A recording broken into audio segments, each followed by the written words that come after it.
Sheila Pieroni, responsável pelo Tax e pelo Compliance na América Latina. Eu sou advogada porque falo que eu vou ser advogada desde que eu tenho 7 anos, mais ou menos. 7, 8 anos, eu já falava, eu vou ser advogada, eu vou ser advogada. Todas as minhas brincadeiras de criança, elas eram... As minhas amigas, por exemplo, brincavam com uma boneca e eu trabalhava no banco e fazia contrato, preenchia cheque, que eu... Assim, coisas administrativas. Eu nunca fui muito a boneca, o carrinho, a brincadeira de rua, nem nada disso. Então, assim, eu acho que eu nasci advogada. E aí, em 98, quando eu cheguei na Bosch, tinha uma posição de advogada. E eu, na verdade, eu não me candidatei a essa posição. Foi um headhunter que me chamou e tem uma posição lá, eles não encontram uma pessoa, você fala inglês, que eu falava inglês, na época era bem difícil você encontrar um advogado que falasse inglês.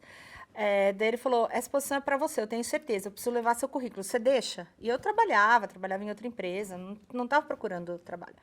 Aí, ok. Daí eu falei, na época meu namorado, atual marido, falei, olha, me falaram que tem uma empresa, não falaram a Bosch, né? Falaram, tem uma empresa, é a sua cara, tal.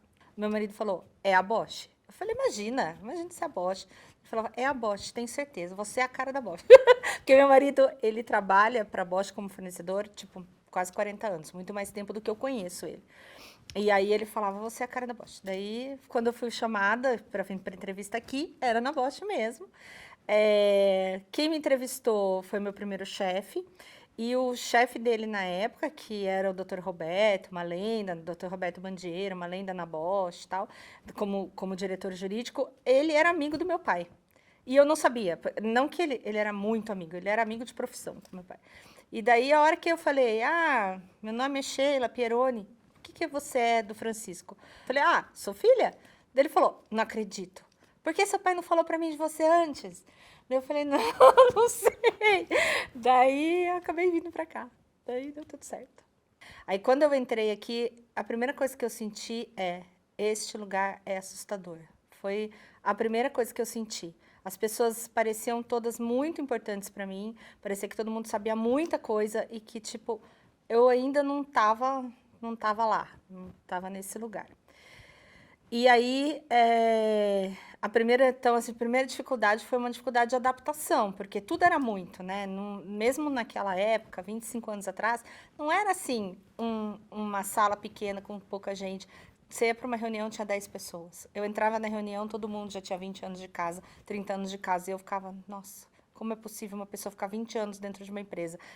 E agora eu fiquei 25, então é possível. Quando eu cheguei, a gente tinha a famosa CI verdinha. Era um papelzinho, acho que vocês já ouviram falar, era um papelzinho assim. Então, quando alguém queria alguma coisa de você, ela preenchia à mão a CI verdinha. Você tinha do seu lado direito ou esquerdo, tanto faz, mas no meu caso ficava do lado direito uma caixinha de madeira chamada entrada e do lado esquerdo ficava uma caixinha de madeira chamada saída. Tinha um patrulheiro, que era um patrulheiro do setor, ele passava, deixava o que era a sua entrada e você, depois que você trabalhava naquilo, você punha na sua saída.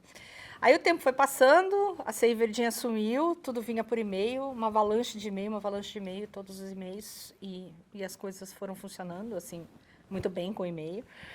E, na época, até um grande período, por 10 anos, eu fiquei num departamento que era jurídico. Então, eu não tinha que me envolver com coisas como apuração do imposto, fazer o cálculo do imposto. Eu não tinha ferramentas. Eu usava pacote Office, que era o Word, o e-mail e um Excel. Aí chegou um momento que os departamentos se separaram e aí a gente foi ficar só com a área tributária. E quando a gente ficou só com a área tributária, começaram as ferramentas fazer parte da minha vida.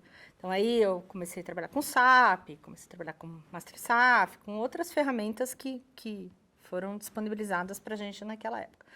E até que chegou um momento que a gente viveu, que a gente teve que implementar os nossos primeiros robôs. E isso, assim, para mim foi um grande divisor de água. Foi um momento que, tipo, a gente falou, nossa, a tecnologia é parte da nossa vida. Porque a gente pegou metade da área e transformou ela em processos totalmente robotizados. Recentemente, nós implementamos já tecnologia de leitura de diário oficial, que é acompanhar as mudanças de legislação, com inteligência artificial. Então, assim, a gente viu toda a tecnologia sair de um papelzinho verdinho, andar para um sistema, do sistema para um robô, do robô para uma inteligência artificial. É bem Tudo bem que o período é longo, mas assim, é bem marcante que a Bosch não para, sabe? E que mesmo as áreas centrais, os departamentos centrais, elas não param. Eles vão olhando o que tem de tecnologia e vão assumindo nos processos. Isso é uma coisa que foi sempre bem legal. Eu acho que a diversidade, ela também foi muito marcante, também é uma coisa dos últimos 5, 6 anos.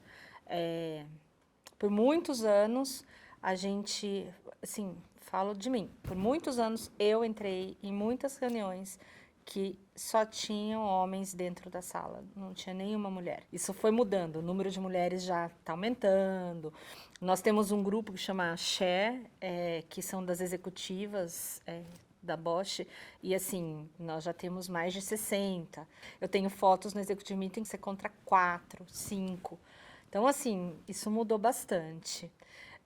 A questão de raça também é uma coisa clara. Hoje você anda aqui, você vê muitas pessoas que não são só mais brancas, que você vê negros e tudo isso. Eram 2 pessoas na equipe de gestão. Foi um trabalho que eu acho que a Bosch fez com foco e está dando certo. Porque essa diversidade traz diversidade de pensamento. E para uma empresa que quer estar totalmente atualizada, ela precisa tá com o público correspondente ao público que vai ser o cliente dela, né? Assim, para mim é uma necessidade. Eu acho que assim, os homens nunca tiveram, eu não tive um preconceito, porque eu sempre fui de uma área administrativa. Isso vai ser aprimorado. Como aconteceu nesse período todo, isso vai acontecer.